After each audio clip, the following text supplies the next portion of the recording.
Come closer. The shadows have missed you, and tonight they have a new story to tell. Welcome to Scary Stories After Dark.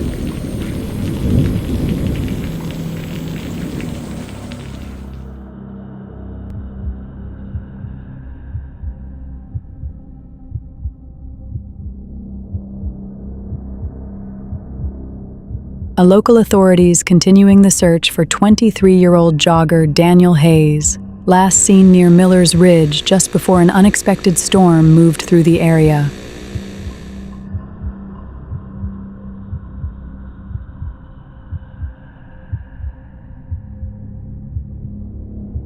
Family reporting no history of disappearance or distress, no evidence of foul play. Police urging residents to remain calm while investigations continue.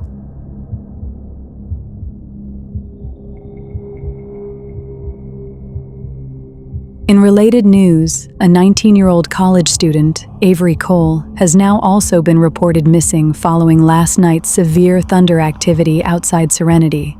Witness accounts remain inconsistent.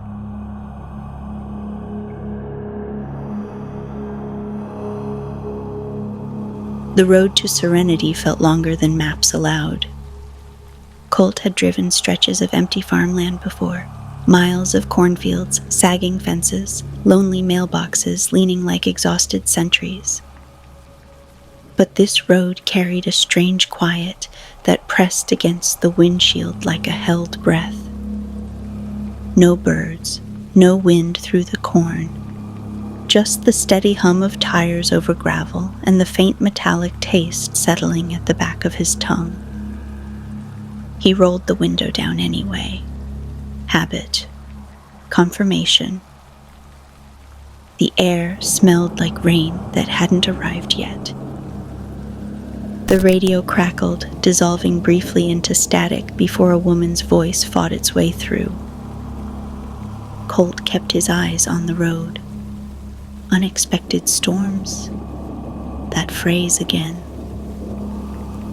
The voice continued, professional but frayed at the edges. Static swallowed the broadcast, then returned sharper.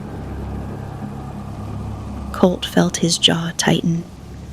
Inconsistent meant confused. Confused meant frightened. Frightened meant people weren't saying what they actually saw.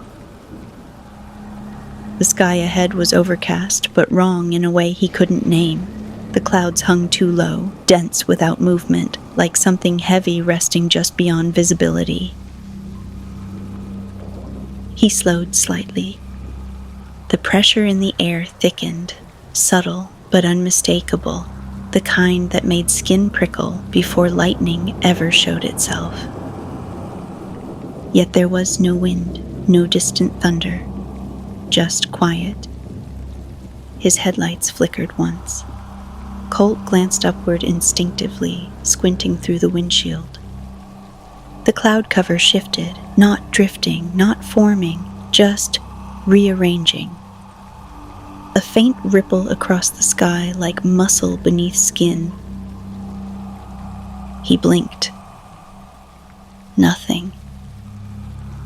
Cornfields stretched endlessly on both sides, their tall stalks standing unnaturally still. No rustling, no movement, rows of green frozen like they were waiting for instruction. The radio hissed again. Police have not identified a suspect. The broadcast cut out mid-sentence. Silence filled the car. Colt reached to adjust the dial when the first sound arrived. Not thunder, not rain, but a low vibration that traveled through the steering wheel into his hands. He paused. The sensation faded as quickly as it came. Probably distant thunder. Probably. He told himself that, but his fingers remained tight around the wheel. A flicker of light pulsed behind the clouds ahead. No thunder followed. Colt slowed the car to a crawl, scanning the sky. For a brief second, less than a blink, the cloud cover seemed to deepen in one specific place, as if something massive shifted within it.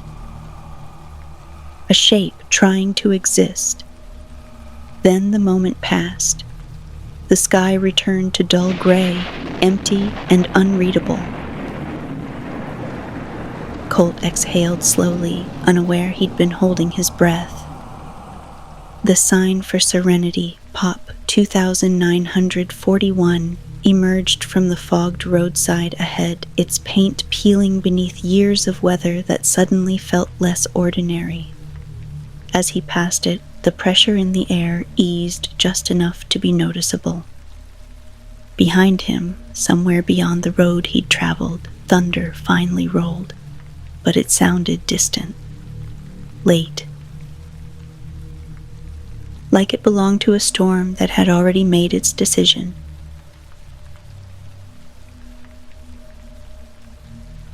The interrogation room felt smaller than it should have. Colt noticed that first, not the trembling girl across the table, not the exhausted officer leaning against the wall, not even the fluorescent light buzzing faintly overhead, but the way the air pressed inward like the room was holding tension that hadn't been released. The girl's hands wouldn't stay still. She was 19 at most, dirt still clinging beneath her fingernails, strands of corn silk caught in her hair like the field had followed her inside. Her eyes were red from crying, but not unfocused, not confused. Terrified. "I'm telling you," she said again, voice thin from repetition. It didn't take her from the ground. The officer sighed the way people do when they've already decided what the truth is. "You were drinking," he said gently, but with the finality of someone closing a door. "It was dark. Your friend panicked and ran. That happens."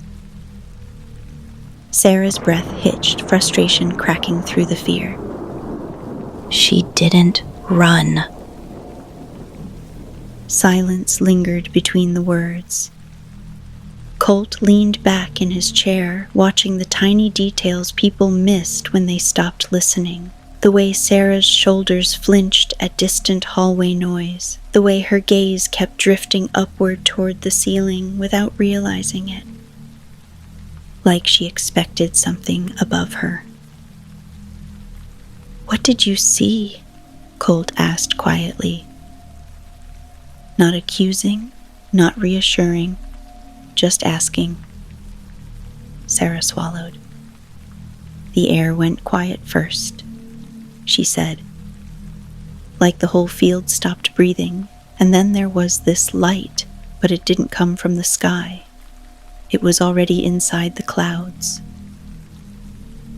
Her voice trembled. And then she wasn't there anymore. The officer shifted uncomfortably. Colt didn't. Sarah's fingers tightened around the edge of the table. "I heard her," she whispered. Not screaming, just surprised. The room fell still. Then the door burst open hard enough to rattle the metal frame. "Are you seriously still pushing the lost in the dark narrative?" The voice arrived before the woman did, sharp, impatient, already mid-argument. JC swept into the room like she had no concept of doors being barriers. Papers tucked beneath one arm, camera strap hanging crooked across her shoulder, hair slightly wind-blown like she'd run here instead of walked. She didn't acknowledge the interruption, didn't wait for permission. "You have 6 missing persons tied to electrical activity nobody can explain, 3 independent witness statements describing atmospheric distortion and radar gaps Bill can't even process, but sure, drunk college prank. That tracks." The officer groaned softly. "JC." "No," she said, already pacing. Because at what point does statistical improbability become a problem instead of a coincidence? She stopped abruptly, noticing Colt for the first time. A brief pause. Assessment.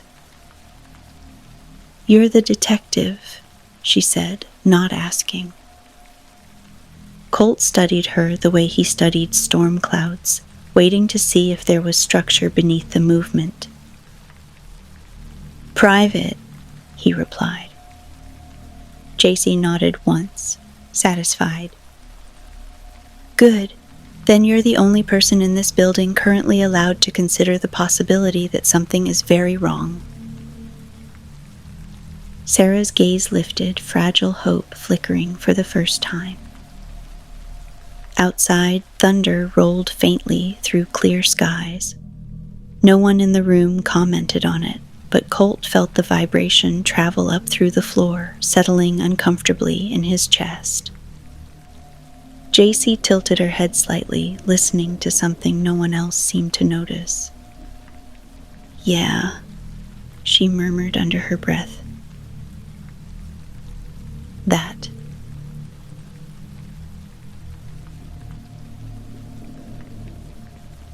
The cornfield looked ordinary from the road. That was the first unsettling thing about it. Sunlight filtered through a dull, overcast sky, soft and harmless, laying quiet shadows between rows of green that stretched farther than seemed reasonable. A narrow dirt path cut through the stalks where tire tracks had churned the soil earlier that morning. Nothing about the place suggested panic. Nothing suggested screaming. Colt stepped out of the car and immediately felt the difference. The air carried a faint dryness, wrong for ground that should have still held last night's moisture. No breeze moved through the stalks. The corn stood upright, stiff, like it had forgotten how wind worked.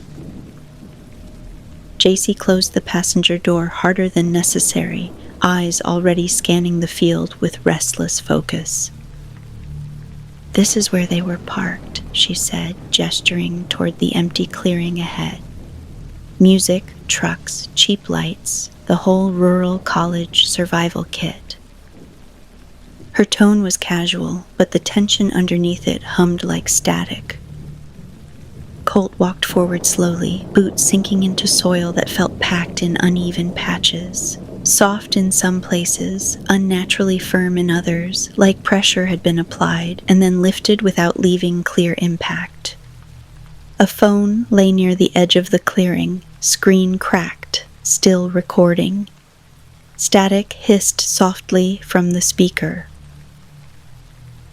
JC crouched beside it, expression tightening. "They said the music cut out first," she murmured. Then the insects stopped, then the sky got heavy. Colt didn't answer. He was watching the corn. Several rows bent inward slightly, not broken, just displaced, forming a vague circular shape that didn't match footprints or vehicle movement. He stepped into it. The temperature dropped a few degrees immediately, subtle but unmistakable. JC noticed his pause.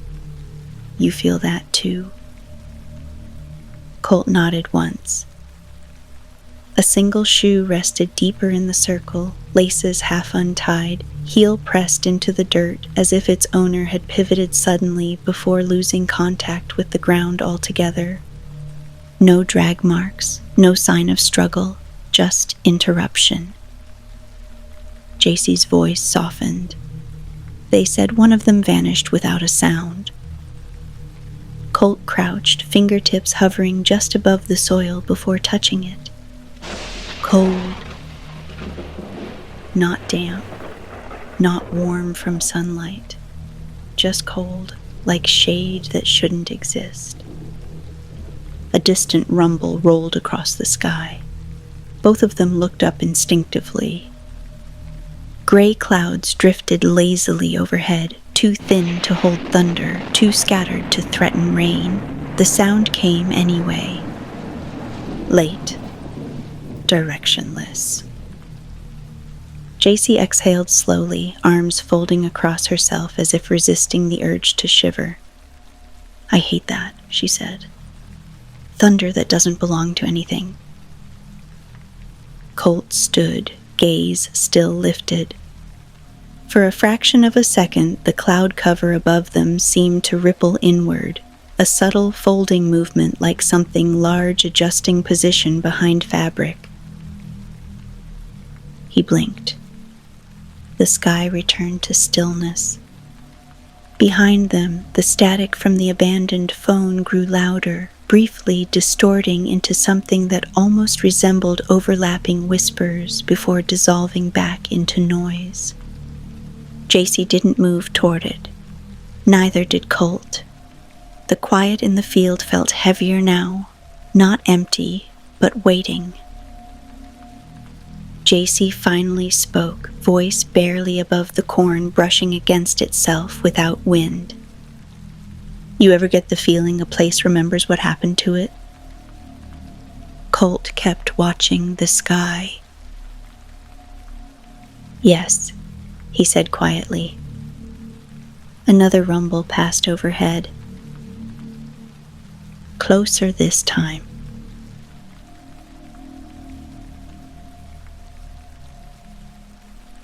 The weather station smelled faintly of burnt dust and stale coffee. Colt noticed the scent before anything else, the kind that lingered in rooms filled with electronics running longer than they were meant to. Screens hummed softly along the far wall, casting pale blue light over scattered notebooks and half-finished reports that looked less like research and more like evidence collected during a slow collapse. Bill hadn't shaved. That, more than the clutter, told Colt how long the man had been awake. "You're hearing thunder where radar says there's nothing," Bill said without greeting, voice already frayed from repetition. "Not light storms, not shifting pressure, nothing." He gestured toward a monitor where green radar sweeps moved in perfect empty circles. No formation, no rotation, no electrical buildup. Another screen showed recorded anomalies, gaps in storm movement like frames removed from a film. "They just stop existing," Bill whispered. "And then people disappear where the gaps were." JC hovered near the desk, restless energy muted by the weight of the room. "Other towns?" Bill hesitated, then turned a notebook toward them. Names, dates, locations. Dozens. Some crossed out, some faded with age, some recent enough to still feel warm. "Small places," Bill said quietly. "Farm towns, highway communities, places where storms pass through without drawing attention." Colt felt something settle in his chest, not surprise, but confirmation. "How long?" he asked. Bill swallowed. "Longer than anyone noticed." The fluorescent lights flickered once overhead. JC exhaled sharply, pacing now. "So either every rural county in 3 states is experiencing identical atmospheric hallucinations, or—" She stopped herself. No one finished the sentence. A soft knock broke the silence. Lilith stepped inside like she had been standing outside the door long enough to hear everything, but not long enough to be noticed. She carried a folded sketchbook against her chest, expression gentle in a way that felt almost out of place among the anxious clutter.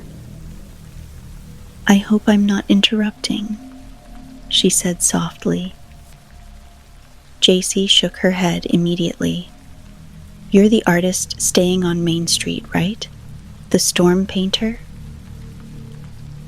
Lilith smiled, small, warm, familiar. "That's one way to describe it." She glanced at the radar screens, eyes lingering on the empty gaps without confusion or surprise. "They're beautiful," she murmured. Bill blinked. "Beautiful." Lilith tilted her head slightly, as if considering a perspective the others couldn't reach. "Storms that don't follow rules," she said. "That move like they're deciding where to go instead of drifting. There's intention in that." Colt watched her carefully, not suspicion, recognition. She didn't seem frightened of the anomalies, only interested.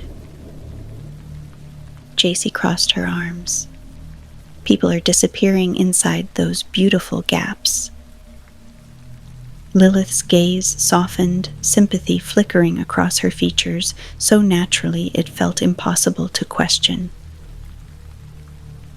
"I know," she said gently. "I've seen storms like this before." The room fell still. Bill leaned forward, desperate. "Where?" Lilith's smile faded into something quieter, almost nostalgic. Places that didn't talk about it afterward. A low rumble passed through the building. The monitors didn't register it.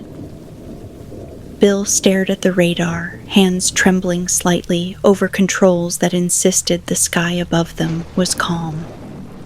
JC felt the vibration in her ribs. Colt felt it in his palms. Lilith simply listened. Outside, clouds gathered where none had been moments before. The drive out of Serenity felt quieter than the one that brought Colt there, not because the road had changed, because understanding had. Cornfields stretched endlessly on either side, their rows blurring together beneath a sky that refused to decide whether it intended to storm. The clouds hung low again, not heavy enough for rain, not scattered enough for comfort, just present in a way that felt deliberate. JC hadn't turned the radio on. That alone told Colt how much she was thinking. She sat angled toward the window, fingers tapping absent rhythms against her knee that never quite formed into music. The restless energy that had filled every room she entered now felt compressed, like something inside her was trying to stay loud but didn't know how anymore. "You ever notice how small towns stop reporting things after a while?" she asked suddenly. Colt kept his eyes on the road. "Fear gets exhausting." JC nodded, though he couldn't see it. Or people start believing silence is safer than answers. The town they were heading toward didn't announce itself with a welcome sign, just a gas station that looked permanently closed, a diner with too many empty parking spaces, and a police station whose windows reflected the sky more than the street. Inside, the air felt older than the building. Not dusty, worn. The kind of atmosphere that forms when unanswered questions settle into walls and stay there long enough to become part of the structure. The officer at the front desk didn't look surprised to see them. That was the first warning. Colt introduced himself, explained the disappearances, mentioned storms without emphasizing them. The officer listened without interrupting, gaze drifting briefly toward a hallway behind the desk before returning with quiet resignation. "You're from Serenity," he said. Not a question. JC stepped forward. "You've had cases like this." A pause. Then the officer stood and gestured for them to follow. The hallway lights flickered once as they passed beneath them, buzzing softly in a way that felt more electrical than mechanical. At the far end, a bulletin board stretched across an entire wall. Holt stopped before he reached it, not because he couldn't see, because he already understood. Photographs layered over photographs. Missing posters pinned atop older missing posters. Dates spanning years without pattern. Faces fading at the edges where sunlight had touched them too long. Dozens, maybe more. JC exhaled slowly beside him, the sound fragile in a way he had never heard from her before. "These aren't unsolved," she whispered. The officer's voice carried no defensiveness. "They're unfinished." Colt stepped closer, scanning details that repeated with quiet precision. Last seen outdoors. Storm activity noted but dismissed. Witness statements labeled unreliable. Different towns. Same language. "How many?" Colt asked.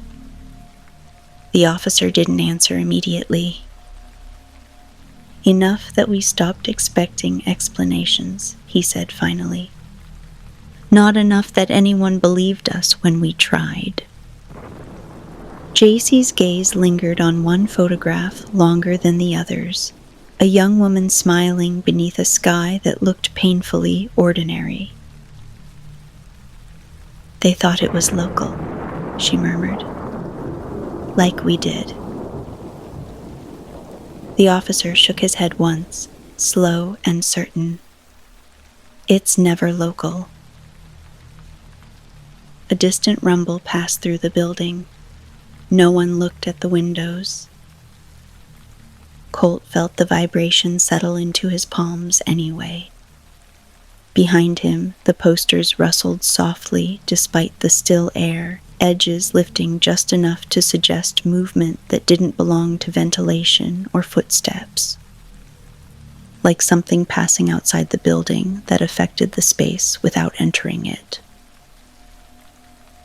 JC swallowed. "So, what did you do?" she asked quietly. The officer's expression didn't change. "We learned to listen when thunder arrived before the storm." Silence filled the hallway. Not empty, expectant. Outside, the sky darkened by a shade too subtle for most people to notice. Colt noticed. And for the first time, he wondered how many names were already written in clouds no one thought to read.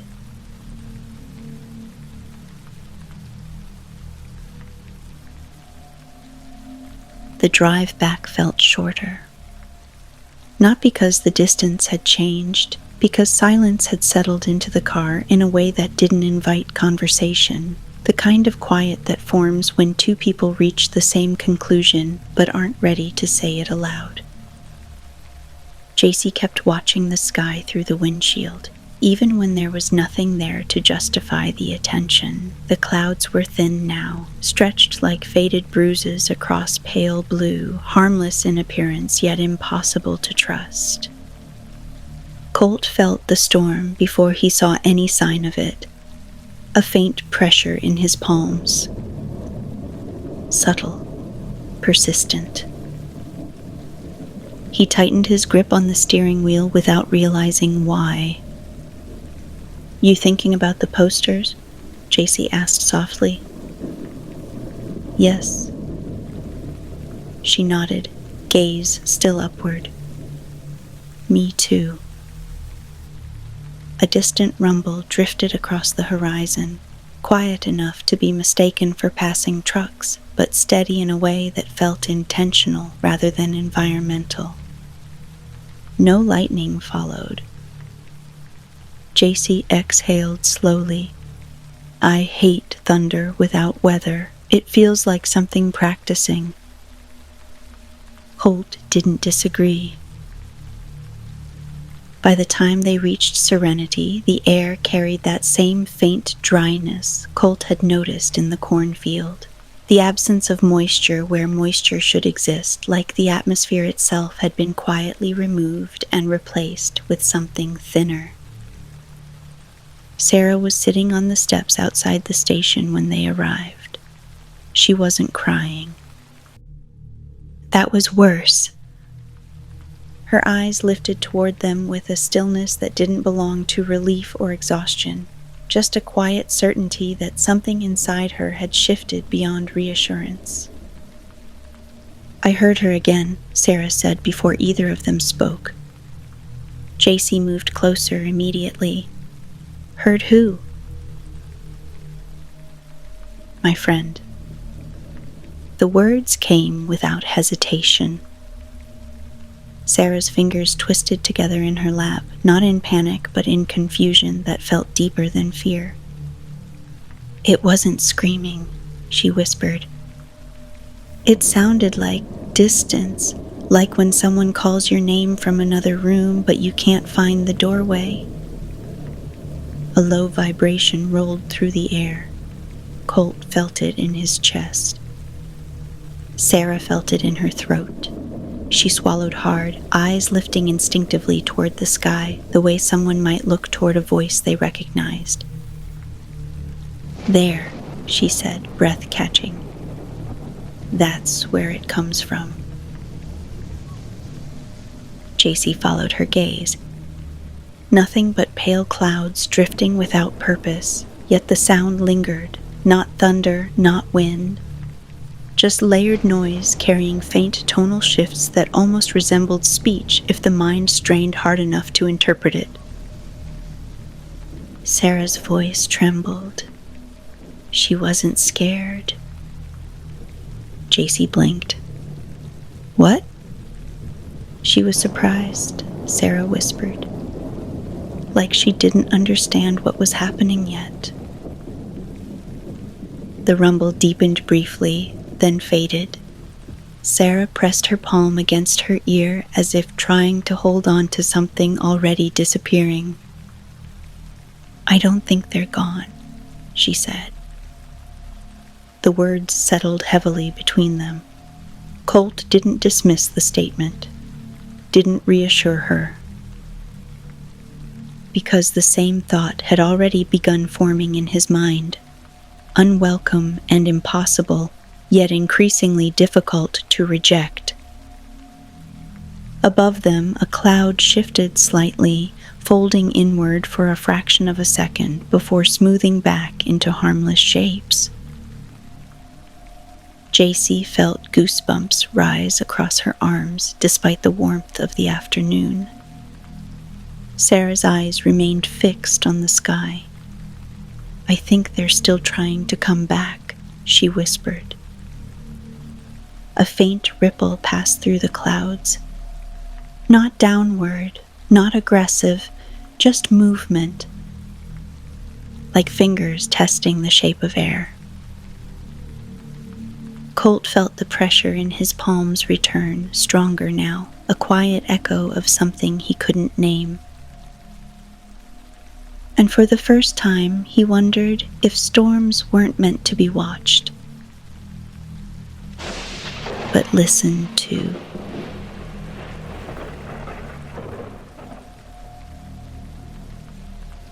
The storm didn't announce itself. That was the first thing Colt understood as the day unraveled. No darkening horizon, no rolling cloud walls, no gradual pressure shift that people could point to and say it's coming. Instead, the air simply changed. One moment the town moved through its ordinary rhythms, doors opening, conversations drifting through open windows, distant traffic humming, and the next, those sounds felt muffled, as if something invisible had settled over Serenity and pressed gently downward. JC felt it before she saw anything. A strange quiet between heartbeats, a stillness that didn't belong to weather. She stopped walking mid-sentence, eyes lifting instinctively toward the sky. Colt followed her gaze. Clear. Too clear. Then the first rumble arrived, low and directionless, vibrating through pavement instead of air. People around them paused without knowing why. A mother pulling her child closer, A dog flattening its ears, wind chimes falling silent despite the lack of wind. JC swallowed. That's wrong. Colt didn't respond, because the clouds formed after the sound, not drifting into place, assembling. Gray fragments sliding toward one another like pieces responding to an unseen gravity, thickening into density that felt purposeful rather than natural. The temperature dropped sharply. Somewhere down the street, someone screamed. They turned in time to see a man standing frozen in the middle of the road, gaze locked upward, hands slightly raised as if shielding himself from light no one else could see yet. A flash split the sky. No thunder followed. The man vanished, not pulled, not thrown, just gone. The space he occupied collapsing back into ordinary air that refused to explain what had interrupted it. The scream that followed came from someone else, delayed, raw, struggling to catch up to an event the mind refused to process. JC's pulse slammed against her ribs. Colt. Another rumble rolled across the sky, louder now, layered in a way that felt less like sound and more like overlapping motion. The clouds deepened, and this time the shape inside them lingered.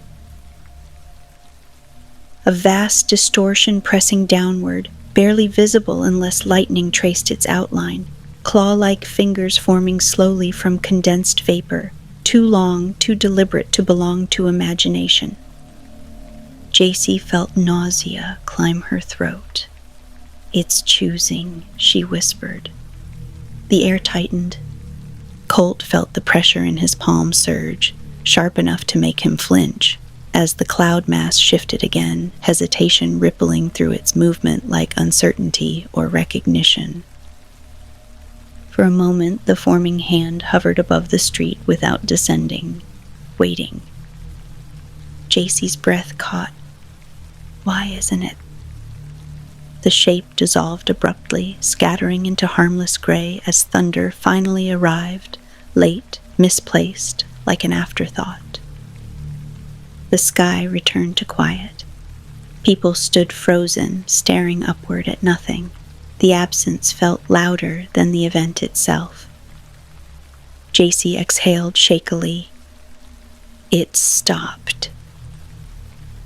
Colt didn't move, because the sensation in his palms hadn't faded.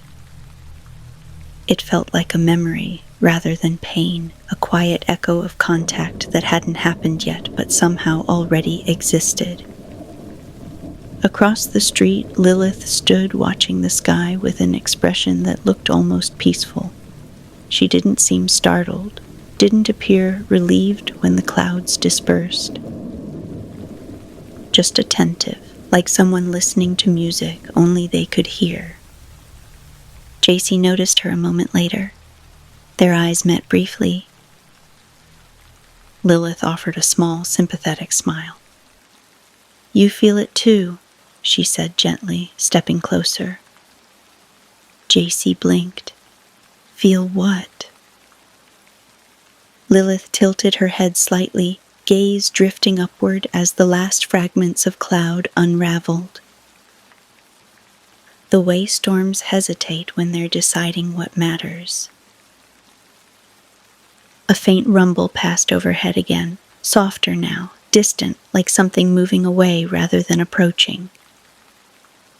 Colt felt the pressure in his palms recede, but not disappear. Lilith's expression softened as she studied them both, warmth untouched by fear. They're getting closer, she murmured. The sky above Serenity returned to blue,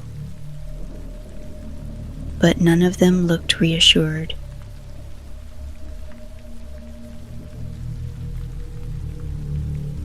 The cornfield didn't look threatening. That was the part JC trusted the least. Rows of green stretched beneath a quiet evening sky, the last traces of daylight dissolving into that fragile gray blue where the world feels briefly suspended between ordinary and unknown. The air carried the faint scent of soil and distant rain that hadn't arrived yet. Familiar, almost comforting. Too comforting. Colt walked a few steps ahead, posture steady but slower than usual, like instinct was asking questions logic hadn't answered yet. "You sure about this?"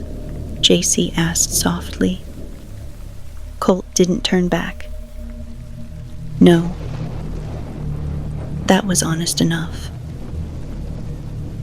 The corn brushed against itself as they moved deeper, the sound gentle despite the complete absence of wind. The deeper they went, the quieter the world beyond the field became. Town noise fading, insects falling silent, even their own footsteps seeming to dull as if the ground was absorbing sound rather than carrying it.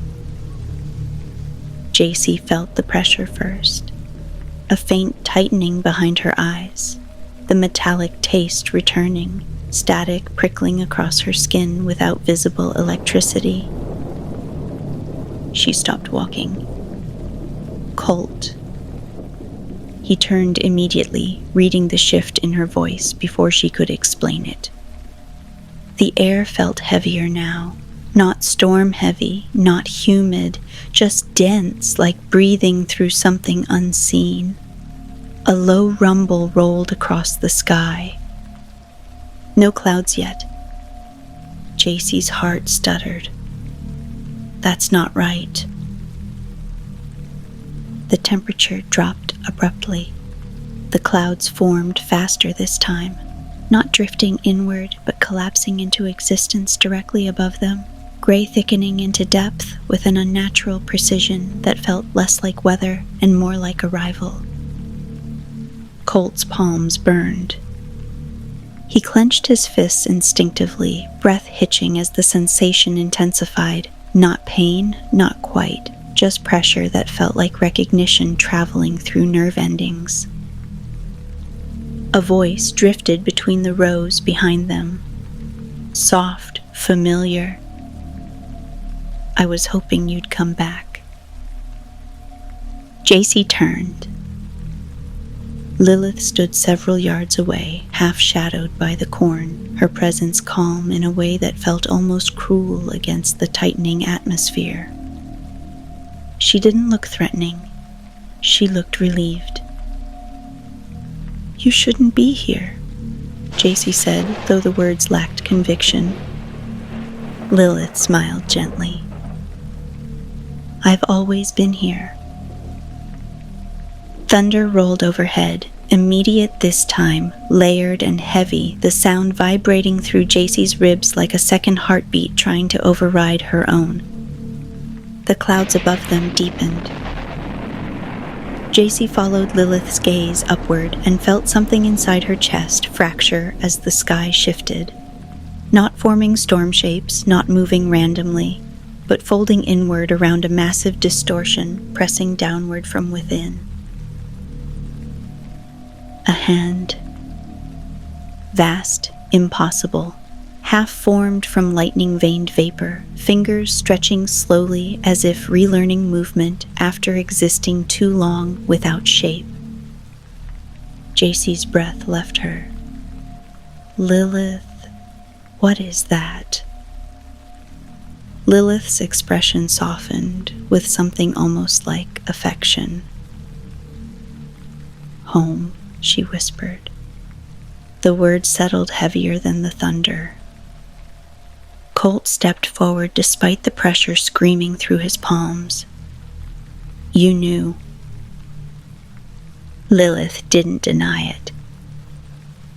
The static in the air intensified, lightning threading faintly across her skin like reflections beneath water. Her eyes darkened, not empty, not monstrous, just deeper than human perception could comfortably follow.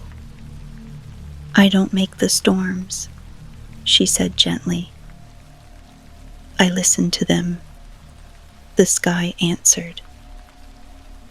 The hand above them descended slowly, the movement graceful rather than violent, carrying the weight of inevitability rather than attack. JC's lungs tightened as electricity filled the air, heat and cold colliding in ways her body couldn't interpret. She reached for Colt instinctively, fingers brushing his sleeve just as the lightning struck. It wasn't fire. It was pressure. A surge of light that erased sound, erased balance, erased the feeling of standing on solid ground. Colt collapsed first, not thrown, not screaming, simply overcome as the electricity traveled through him without burning, leaving only the echo of something vast passing too close. JC dropped beside him, lungs burning with smoke that wasn't there, heart racing against a silence too loud to survive inside. She dragged herself forward, hands trembling as she reached for Colt, vision blurring beneath flashes of lightning that illuminated Lilith hovering above the corn. Not levitating dramatically, just no longer bound by gravity. Her eyes reflected the storm completely now, dark, endless, threaded with faint flickers of distant lightning that felt less like power and more like memory. JC forced air into her lungs. Why? Lilith's expression held no cruelty, only quiet certainty. Because storms don't end, she said softly. They change. The clouds above them churned, not violently, but with layered movement that suggested depth far beyond what the sky should hold. For a brief, unbearable second, JC saw silhouettes shifting inside that depth. Hands reaching, not hunting, remembering. Her body gave out. The last thing she felt was the cold imprint of Colt's hand beneath hers, and the faint sensation of something inside the storm, noticing that they were still there. Watching. Then nothing.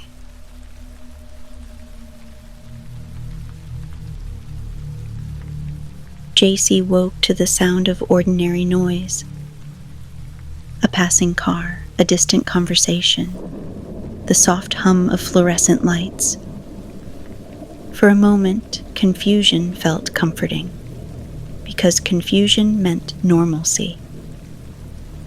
Then she noticed the smell of antiseptic and the unfamiliar stiffness in her muscles, the dull ache behind her ribs like pressure that had settled rather than healed. Memory didn't return all at once. It seeped in slowly, fragments of light and silence threading together until the sky came back in pieces too large to dismiss. The cornfield, the lightning, Lilith. JC sat up too quickly, breath catching as the room tilted. Colt was already awake in the chair beside the bed, posture steady but eyes carrying the same quiet recognition she felt settling into her bones. Neither of them spoke at first, because words would have forced shape onto something neither of them understood. JC looked down at her hands. The marks were faint, thin branching lines stretching across her palms like lightning paused mid-strike, pale enough to be mistaken for scars if someone didn't look closely. They didn't hurt. That was worse. Colt turned his hands over silently, identical patterns resting beneath his skin like something remembered rather than inflicted. "You feel it?" JC asked. Colt nodded once. Yes. Not pain, not fear. Just awareness. Outside, the sky was painfully blue. The diner smelled like coffee and something warm that tried to convince the body everything was safe again. Plates clinked softly, quiet conversations blending into that comfortable background noise people rely on to feel anchored in ordinary life. JC wrapped her hands around a mug she hadn't tasted yet, watching condensation gather along the window where the world looked unchanged. Colt sat across from her, posture relaxed in a way that felt deliberate rather than natural, the quiet effort of someone trying to occupy normalcy without fully believing in it. Neither of them mentioned Lilith. Neither of them mentioned the field, because the truth didn't feel like something meant for discussion. It felt like something meant to be carried. JC finally glanced toward the horizon. The storm wasn't close. Just a distant gathering of gray beneath an otherwise open sky, subtle enough that most people wouldn't notice it at all, but once seen, impossible to ignore, a quiet weight forming at the edge of perception.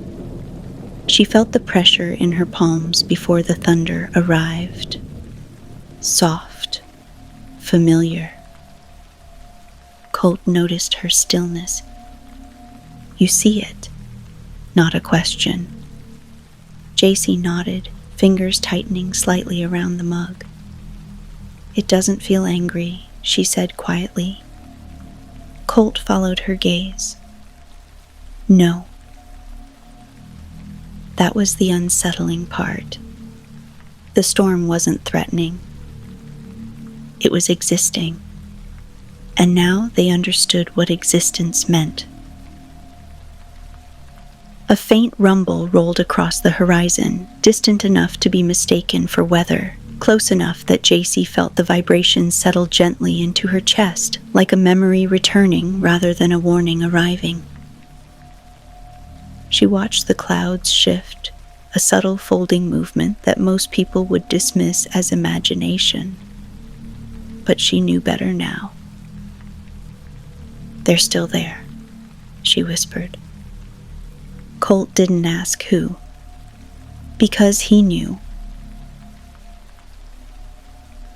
The storm moved slowly, not toward them, not away, just continuing, vast and patient in a way that made urgency feel irrelevant. JC exhaled softly. We didn't survive, she murmured. We were left behind. The thunder that followed sounded less like violence and more like distance. And outside the diner window, the sky remained wide, endless, and quietly full.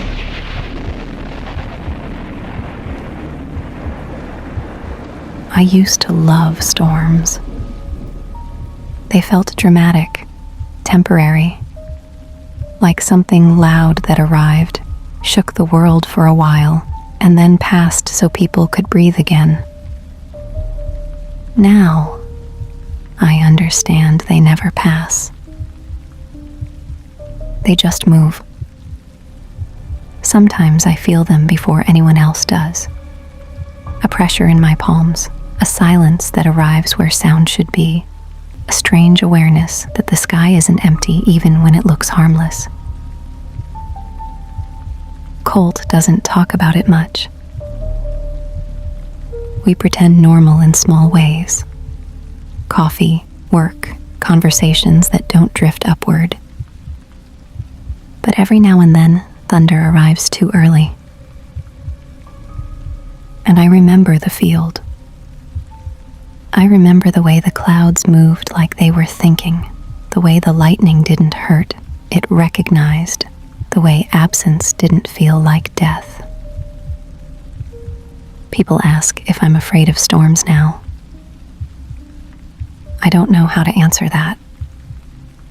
Fear feels like the wrong emotion for something that isn't trying to harm you. Something that simply is.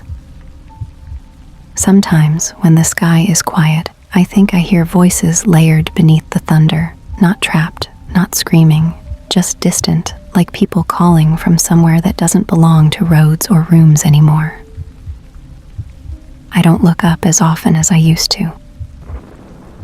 But when I do, I understand something I wish I didn't.